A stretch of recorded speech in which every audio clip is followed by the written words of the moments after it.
Hello everyone, Lot Garden Bird Lady here, coming to you guys with a video. And I just wanted to just come and talk about some of the things that are just on my mind, because for the last few days I have been just reeling, just troubled in my heart, troubled in my spirit. And I'm just like, how can I advocate, get out here and post these videos and advocate for monarch butterflies and save the monarchs, save the pollinators, and I ignore what's going on with my fellow man. So I know you're here for those parrot videos and how you can have a happy parrot and how you can raise your parrot and everything. And I know you're here for those gardening videos and how you can organically garden, or how you can garden pesticide free, and how you can garden and draw in these ladybugs and these bees, and how you can save the pollinators, things of that sort, and how you can bring in more butterflies and monarchs and things of that sort. But if I'm putting all this energy, if we're putting all this energy into saving wildlife, into saving insects, but we need to love each other just enough. And so I just ask that you just watch this video in its entirety if you can before commenting. And because I'm just talking, there are going to be a lot of points that are going to be made in this video. And like I said, for the last couple of days I've been reeling. And my garden is my safe space. My garden it's not my sanctuary, but it kind of is my sanctuary, because I do a lot of praying and meditating in my garden. It's like the place that I go to when I can't figure some things out. Like, I go to my prayer chambers, but sometimes I just kind of come out here sometimes, and I have a chair that I sit in. It's not this chair, but I have a specific chair that I sit in, and I just sit there and I pray and I talk to God. And once I pray, and I'm sorry about the background noise, my neighbors are having some work done, and I pray and I talk to God. And as I pray and I talk to God, I stop and I listen, and I wait for that answer. And sometimes, I may not get that answer right away, but sometimes later on I may be reading, or I may listen to a teleconference from my pastor when he's preaching that day, and the answer may be right there. So my garden is my safe place. So what I've been doing is, and sometimes I just, after I pray or after I talk to God, or sometimes I just, instead of sitting down, I just walk. I'll be so troubled, and that's what I've been doing lately, is I've been just so troubled and stirred in my spirit that I've been just kind of walking back and forth, just talking to God, like, God, what's going on? What's going on? And I know you're there. And in the midst of all this turmoil, in the midst of all of this, I know you're there. And for the last few days, every time I ask God a question, or every time I'm like, Lord, what can we do? How can we solve this? What's going on? The same thing has just, people say, dropped in my spirit, but the same thing has come to my mind, has come to my heart, my soul, and my spirit. The same thing has come to my mind over and over again. Love thy neighbor as thyself. I mean, over and over and over again. Love thy neighbor as thyself. Love thy neighbor as thyself. God hasn't given me anything else but love thy neighbor as thyself. Love thy neighbor as thyself. Love thy neighbor as thyself. And every time I'm like, God, what is going on? Love thy neighbor as thyself. And all of this that is going on in our country right now, it is because of a lack of love for one another.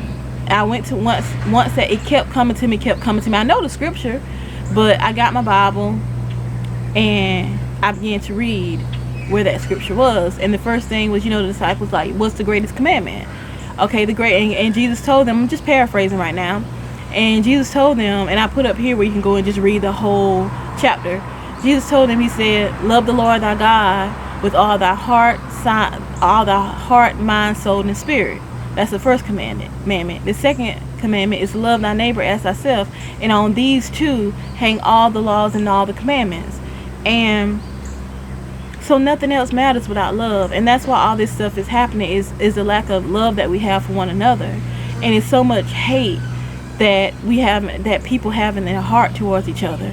And racism is real.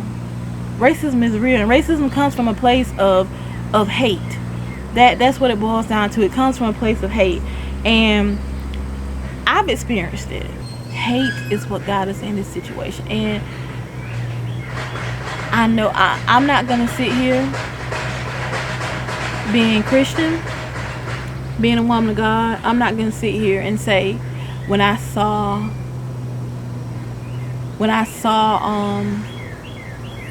the things that happened to Ahmaud, what happened to George, and all of what things that it brought back. When I saw my brother had a knee on him, when he was arrested, and how he was just thrown out of his car, and he had a knee on him. He called for my mom. When I saw that happen to my brother in the town that I grew up in, I actually saw that happen to my brother. That brought that back to me, and I'm not going to sit here as a woman of God and just say at that time I felt love in my heart. I didn't. I felt anger. And then that anger, it turned into just a pain. Like, why? Why? But like I said, we can't let, hate is what got us here. Hate is a trick of the enemy. And we got to be better than that. We got to have love in our heart. Because love covers a multitude of fault. Love always wins. Always win. Even when it seems like we're losing, love is always going to overcome. Love is always going to win. Love is always going to win. And that's why even when things are said by our leaders that stir up hate, it won't win. Because hate never wins. Evil never wins. It may seem like it does, but it never wins. Love covers a multitude of fault. Love covers all. And I'm telling you, when it looked like it's its darkest day, don't fall for it. Don't turn. Keep acting in love. Keep crying out. Keep praying and keep trusting God. And God is going to bring us out. God is going to bring us through. I know He is. And I love each and every one of you. I'm praying for each and every one of you. And like I said, hate got us in this situation. But we are better than that. We're better than that. And even those that have hate in their heart, you pray for them. Don't hate them. Don't condemn them to hell. Pray that God changes their heart. Pray that God changes their heart. Even our president that we have in the office right now, I pray that God changes his heart. That he has a heart of love and compassion. Because that's what we need right now. We need a leader of love and compassion. Because it takes a hateful person to do what he did to those people. And all they were doing was praying. They were praying. They weren't doing anything. And, we need love right now. We don't need a bunch of that other stuff, but just keep love in your heart. And like I said, I'm not going to sit here and pretend I didn't get angry and I didn't have a moment where I wanted to be like, let's get them. But we can't be that way. We gotta show forth love. And God is going to bring us out of this. But we got to keep our eyes on Him. Not Washington, not Al Sharpton, not the lawyers, not Crumpton, no. But we got to keep our eyes to Christ. We got to keep our eyes to Jesus. We got to look towards the hills because that's where our help comes from. People like to say, I don't see color. There's nothing wrong with seeing color because we all see color. Like, I can look at a person and I see that you're white. Or I can look at a person and I see that you're Latino, or I see that you're black. There's absolutely nothing wrong with seeing color. Where the problem comes in is when you begin to discriminate against a person, or you begin to have hate in your heart towards a person because of that color. Or you begin to show violence towards a person because of that color. For an example, something I had happened earlier this year, 2020. I was at Kroger, and I went to Kroger. I had taken some money out of the bank because I wanted to get a money order at Kroger. And I said, well, since I'm getting a money order, and the line was really, really long, I was like, since I'm getting a money order, let me go over here and get some crab legs steamed. And I'm gonna get these crab legs steamed, and while I get these crab legs steamed, I'm just gonna wait in this long line and get my money order. So there was a Caucasian man in front of me, and he put in his order to get the crab legs steamed. I heard his order, and he got some shrimp and crab legs steamed.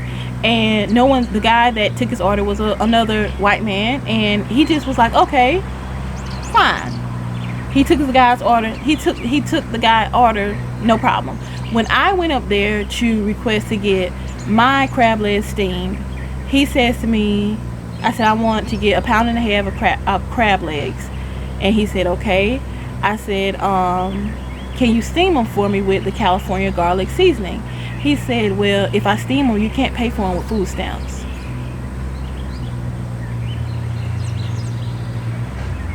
I said, okay, that's great, because I don't qualify for food stamps. I can't get food stamps, never apply for food stamps. I don't have any children, and I have a job.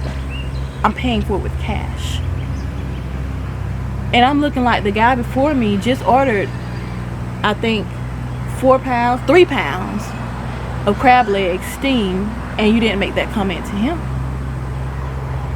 So what was it about me that made you say that to me, that I couldn't pay for them with food stamps if you steamed them?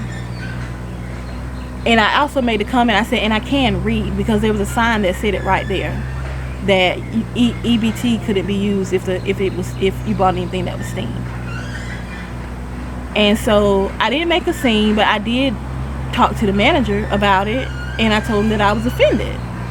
And it's an everyday thing, and this is what I think a lot of white people don't understand, that it's an everyday thing. It's all the time. Little bitty things like that are being done to black people, and this is on a little bitty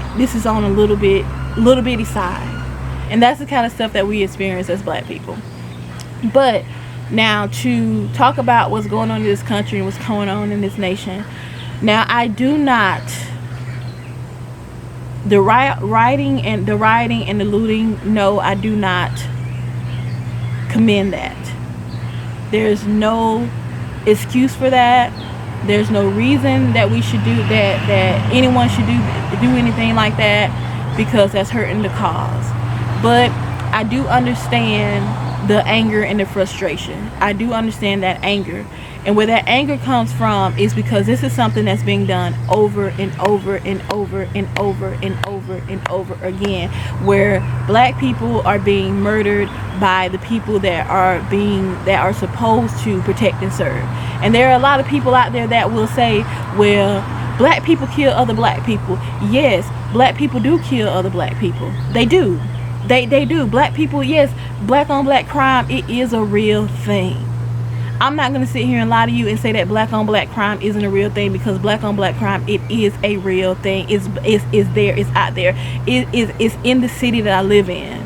It's in the city that I live in. Like, the city that I live in, black on black crime is horrible in the city that I live in. It may not be right here in the area that I'm in, but it's in the city that I live in. It's horrible.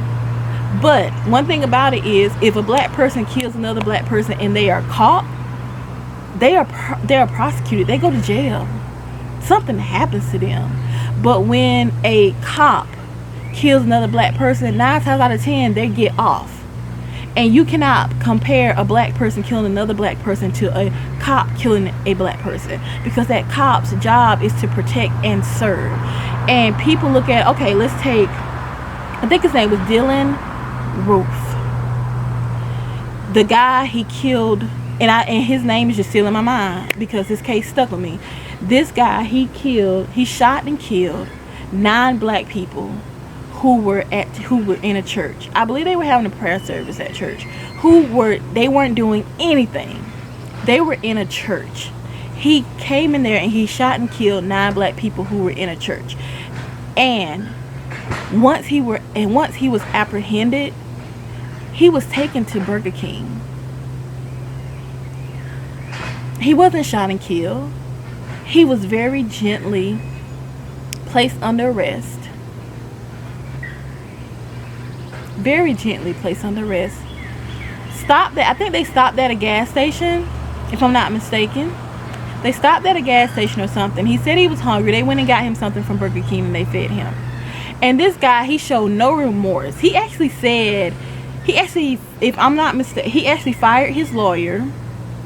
And he said that he didn't feel any remorse, that he didn't feel sorry about killing those innocent people. But you have a black man who, I'm not sure if he was trying to cash a fraudulent check or if there was a fraudulent $20 bill or whatever, but it was something to do with fraud. He didn't kill anybody, but his life gets snuffed out in front of us.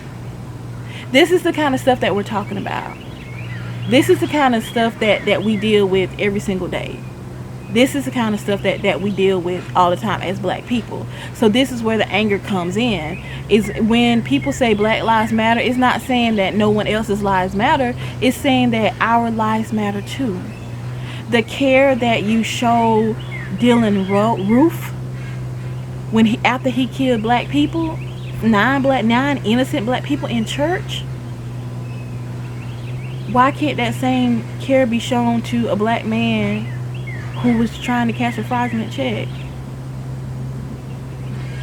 Why can't that same care be shown to a black person who in that same city was just reaching his, letting you know, hey, I'm reaching in here to get my driver's license, and you shot him in front of his child and his girlfriend, and nothing happened.